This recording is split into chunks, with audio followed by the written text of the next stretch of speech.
నమస్తే, welcome to Nandyal news. ముందుగా headlines. శ్రీశైలంలో వేల మంది భక్తులు. శివభక్తుడిని కంటికి రెప్పలా కాపాడుతున్న జిల్లా కలెక్టర్ రాజకుమారి.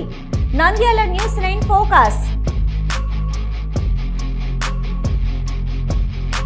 నంద్యాల జిల్లా ప్రభుత్వ ఆసుపత్రికి కనీస బోర్డు ఏర్పాటు చేయలేని పరిస్థితుల్లో వైద్య జిల్లా అధికారుల నిర్లక్ష్యం. వెంటనే ఏర్పాటు చేయాలని ప్రజానీకం ఆవేదన. మహానందిలో దోమలతో ఇబ్బంది పడుతున్న జనాలు. వెనుదిరిగిన జనం. సౌండ్ సిస్టమ్ సరిగ్గా లేక ఇబ్బంది పడుతున్న జనం.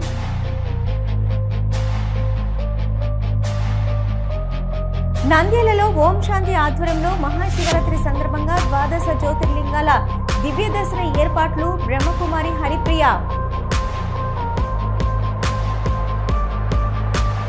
ఆలగడ్డ సిరివెల్ల మెట్ట బ్రిడ్జ్ కిందికి దూసుకెళ్లిన బస్సు.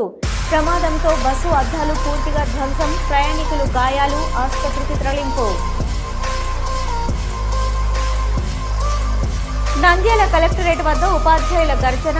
భారీ ధర్నా. ప్రభుత్వం తమకిచ్చిన ఎన్నికల హామీలను నెరవేర్చడంలో నిర్లక్ష్యం వహిస్తుందని ఆగ్రహం వ్యక్తం. నంద్యాల రుక్మిణి పాండురంగ స్వామి ఆలయంలో మహాశివరాత్రి వేడుకలు. అత్యంత వైభవంగా ఆహ్వాన పత్రిక ఆవిష్కరించిన కమిటీ సభ్యులు. నంద్యాల జిల్లా సిరివెల్ల మండలంలో అర్ధరాత్రి వరుస దొంగతనాలు. ఇంటి తాళాలు పగలగొట్టి బంగారము నగదు ఎత్తుకెళ్లిన దొంగలు.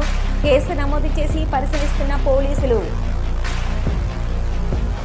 ప్రపంచంలో 2 ఆలయంగా పేరున్న నంద్యాల జిల్లా కేంద్రంలోని జగజ్జన ఆలయంలో అమ్మవారిని దర్శించుకున్న వేలాది మంది శ్రీశైలం కర్ణాటక భక్తులు. నంద్యాలలో హోరాహోరీగా కొనసాగిన ఎన్నికలు. రాష్ట్ర వ్యాప్తంగా ఏపీ స్టేట్ బార్ కౌన్సిల్ ఎన్నికలు. ఓటు హక్కును వినియోగించుకున్న న్యాయవాదులు.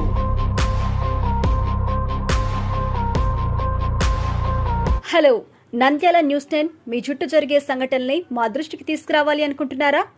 అయితే ఇంకా ఆలస్యం ఎందుకు? మా వాట్సాప్ నెంబర్ 9849700865కి సమాచారాన్ని ఎప్పటికప్పుడు పంపించండి. మా నంద్యాల న్యూస్ 10 ద్వారా మీ సమస్య పరిష్కరించుకోవడానికి ముందడుగు వేయండి.